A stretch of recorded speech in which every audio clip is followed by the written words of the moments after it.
Bonjour, c'est Isidon pour les imprimantes 3D.fr. Aujourd'hui, un test de résine. Nous allons tester, comme vous l'avez vu dans le titre, la Sunlu Dark Grey 14K. Si vous me connaissez, vous connaissez un peu mon point de vue sur ces arguments de K, autant au niveau des machines, autant au niveau des résines. Pour moi, c'est un terme marketing. Cependant, ça veut quand même dire pour le constructeur que c'est une résine supérieure aux résines qu'ils vendent habituellement. Donc on va tester ça ensemble sur mes protocoles habituel. Donc on va commencer par la toxicité.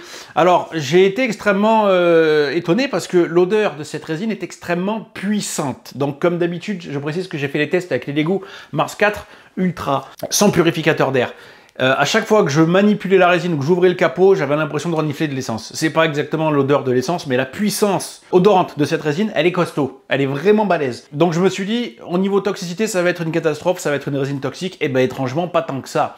Mes relevés de toxicité ont effectivement relevé que c'est une résine forcément qui génère un gaz nocif. Donc comme d'habitude, de toute façon, quand vous faites tourner une imprimante résine, on aère la pièce, on reste pas dans la pièce quand ça travaille. Donc bien sûr, on ne met pas la machine dans une pièce à vivre. C'est d'une importance cruciale, surtout pour quelqu'un qui imprime beaucoup, mais dans tous les cas, on a très peu de recul là-dessus. Donc on essaye de pas rester à proximité d'une machine en fonctionnement ou de limiter le plus possible quand ça arrive, de s'équiper, le cas échéant, d'un purificateur d'air compatible, notamment les Lego Mars Mate si la machine en est disponible, ou un purificateur d'air avec filtre à charbon. Et on aère régulièrement, voire le plus longtemps possible quand la machine tourne et après qu'elle est finie de tourner. Je vais pas rester trop longtemps sur ce sujet, j'ai fait une vidéo qui en parle, n'hésitez pas à aller voir si vous voulez plus d'informations là-dessus. Donc les relevés de toxicité, ça tournait autour de 0,200, autant dire que c'était pas sous cloche, hein, les relevés, je précise. Le relevé de toxicité est fait sous une cloche fermée sans aucun purificateur d'air, ça veut dire que dans la pièce, on a un niveau forcément qui est beaucoup plus dilué, qui dépendra de toute façon de la pièce, du placement de votre machine, du temps d'impression,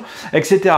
Donc c'est pas ultra important, hein. Ça veut pas dire que vous pouvez la sniffer, hein, je précise. Donc continuez de garder les gestes de prudence, on n'a pas une toxicité aussi élevée que d'autres machines. On va faire tout de suite la résistance, comme ça après je vais vous montrer la qualité d'impression. 1, 2, 3, 4, 5, 6. Pour l'instant, il n'y a aucun bruit. 7, il n'y a aucun bruit et ça se durcit, c'est plus dur que d'habitude à tourner. 8, on est pas mal là. Ah, oh, ouais, par contre quand ça a pété, ça a pété. Donc 8,5, 9, ça a commencé à péter dans tous les sens. On voit également que ça se déforme un peu sur le dessus. On va monter encore un petit peu. Je vais mettre les lunettes de protection. 9,5. 10. Ouais, ok, on va s'arrêter là parce que là, il y a de quoi tuer quelqu'un qui passerait par là. Donc c'est projeté assez loin.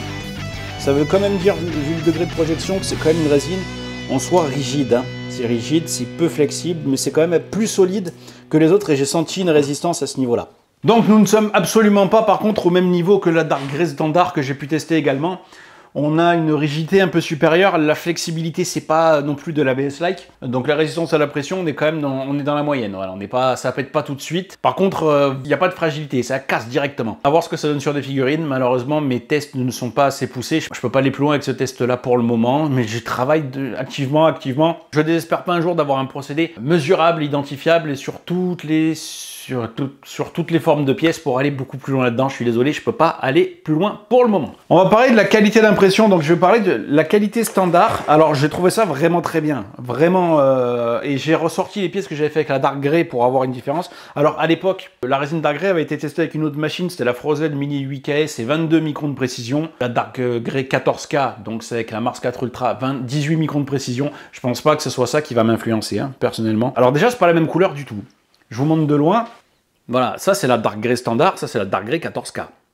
C'est pas la même couleur, hein, pourtant c'est de la Dark Grey. Mais au-delà de la couleur, je vois que les reliefs sont beaucoup plus marqués. Je vois que les détails ressortent beaucoup plus, bizarrement. Donc un effet de contraste ou un effet de... Ouais. Ouais, non, c'est très beau. On voit également tous les petits éléments, les petits détails qui ressortent plus. Au niveau du niveau de précision le plus élevé, ah, c'est incroyable. En fait, c'est incroyable la différence. On est à un niveau bien supérieur à la Dark Grey. Tout ressort beaucoup mieux. Hein. Tout ressort beaucoup mieux. Hein. Vraiment, hein. Je vous montre ça en gros plan. Waouh. Je valide. Et sur les toutes petites pièces, c'est aussi incroyable les détails. Donc je divise la taille de la pièce par 5 pour voir sur des petites pièces. Ouais, on est largement au-dessus de la Dark Grey standard. Et on est quasi, on est incroyable. C'est très beau, très Je précise, là je vous montre de loin pour que vous vous rendiez compte de la taille des pièces que je vais vous montrer maintenant. Nous ne sommes pas sur une formule identique à la Dark Grey standard. On a un niveau extrêmement bon. Ça ressemble d'ailleurs beaucoup à la Jam E que j'aime beaucoup. Ça se vaut presque. Ça se vaut presque ça, il faudra que je fasse des détails, des tests un peu plus poussés. Mais là, clairement, on a un niveau à peu près équivalent. Hein. Après, c'est les goûts et les couleurs peut-être qui peuvent influencer. Mais en tout cas, cette résine est de très bonne qualité en qualité d'impression. Je vais, avant de vous montrer les autres pièces, il me restait un fond de cette résine quand j'ai fini, donc pas assez pour imprimer. Je l'ai mélangé à peu près, donc j'ai dû mettre à peu près 100 ml de cette résine Dark Grey dans de la résine Anycubic que j'ai reçu récemment, que je vous montrerai dans le test de la M7 Pro. Elle a, entre guillemets, contaminé 6 à 7 fois plus de résine. Qu'est-ce que ça veut dire? En gros, il devait avoir à peu près 600 ml de résine Anycubic dans le bac. J'ai mis ces 100 ml de résine 14K Dark Grey là-dedans. C'est comme si tout ce que je sortais, c'était de la Dark Grey. Je vais vous en montrer une, par exemple. Je vais vous montrer vite fait, mais je veux pas trop rentrer dans le détail parce que c'est quelque chose que je vous montrerai dans le test de la M7 Pro qui arrivera prochainement. À partir du moment où j'ai mélangé cette résine avec une autre, j'ai l'impression que tout ce qui sortait, c'était de la 14K Dark Grey. Elle a pris le dessus sur tout. Donc je vous montre vite fait un mélange d'à peu près 15 à 20% de Dark Grey et du reste donc de résine Anycubic. Et si je vous montre ce que me donnait la résine avant, je ne vous montre pas de près ou en gros plan parce que c'est des pièces qui ont été imprimées avec une machine dont je dois vous faire le test plus tard.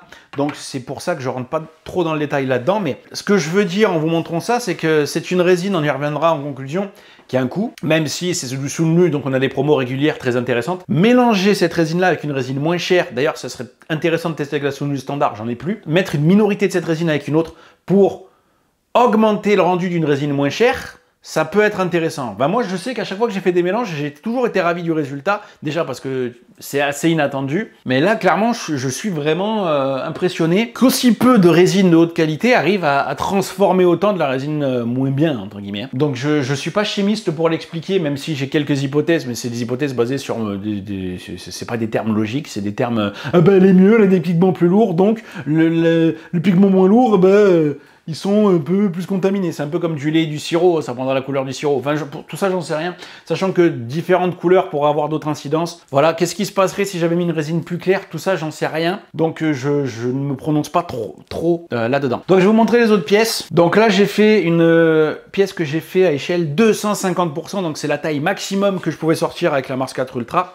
Donc, c'est en plusieurs morceaux, donc c'est une figurine de Baldur's Gate. C'est histoire de montrer ce que peut faire. Alors, on parle toujours de l'imprimante résine la plus précise du marché actuel, 18 microns de précision. J'ai imprimé en 50 microns, donc au final, du moment que vous faites bien l'orientation, ça se joue pas à grand chose. Et j'ai augmenté l'échelle. Malgré tout, j'ai très peu de traces de couche, très peu d'aliasing, voire quasiment pas. Et le niveau de détail est vraiment très beau pour une pièce qui, sur le papier, ne devrait pas avoir trop de petits détails parce que j'ai plus de doublé la taille de la pièce.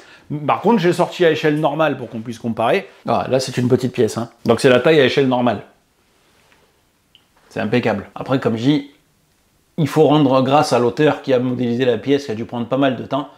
Enfin, moi, je trouve ça vraiment très bien, à part que j'ai encore collé ça comme un gougnafier et qu'il y a des traces de colle sur mes jointures. Bon, et la pièce, alors c'est une pièce que je commence de plus en plus à apprécier. J'ai augmenté l'échelle aussi de celle-là, c'est une pièce de Ericsson. Pour vous montrer, bon, comme d'hab, j'ai encore raté la corne. Je sais pas, à chaque fois que j'imprime cette pièce, je rate une corne. Peut-être que je pense à réparer le fichier. Voilà, là, je pense que c'est une des pièces que j'aime le plus pour voir les détails. Parce que c'est très détaillé, c'est très beau. C'est une pièce que j'oserais jamais peindre parce que je vais tout flinguer. Non, franchement, j'aime beaucoup cette résine. Voilà, donc pour conclure, que je recommande cette résine, ouais. Ah oui, la Sunlu 14K Dark Grey pourrait devenir une de mes résines références. Alors attention, les prix, Sunlu viennent commencer à mettre cette résine en vente et quand ils l'ont annoncé en précommande, ça coûtait plus de 40 € le kilo. 40 € le kilo, alors cela dit, pour cette qualité, ça se discute, hein, parce que des résines à 40 €, voire plus, je parlerai des... Je suis obligé, les résines d'œuf Frozen à plus de 60 €. Bon.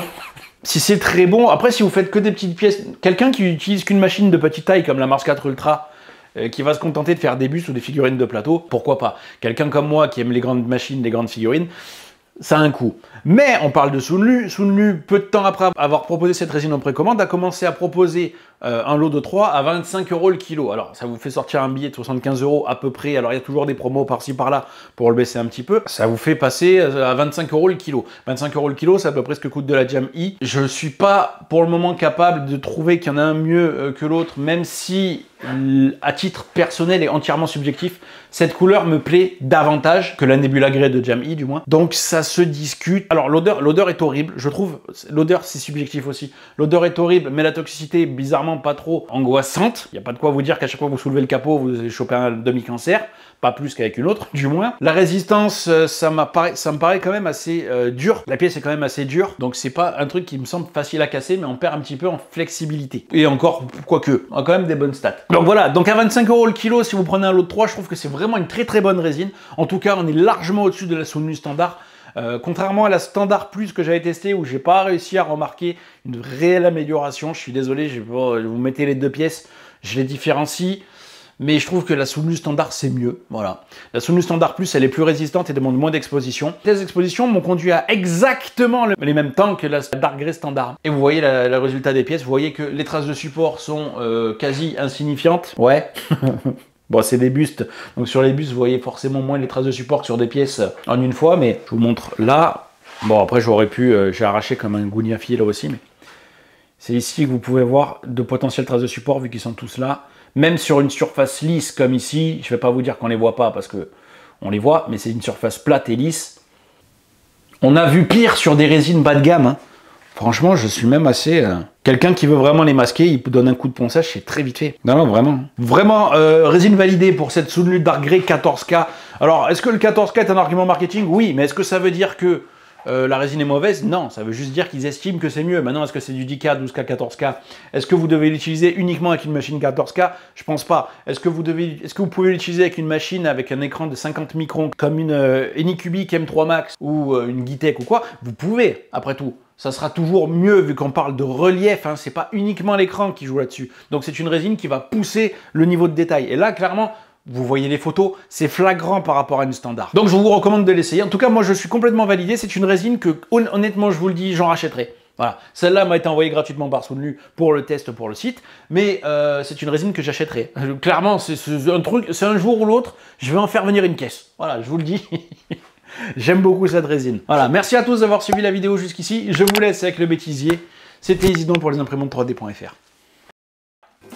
Alors, pour moi, c'est une...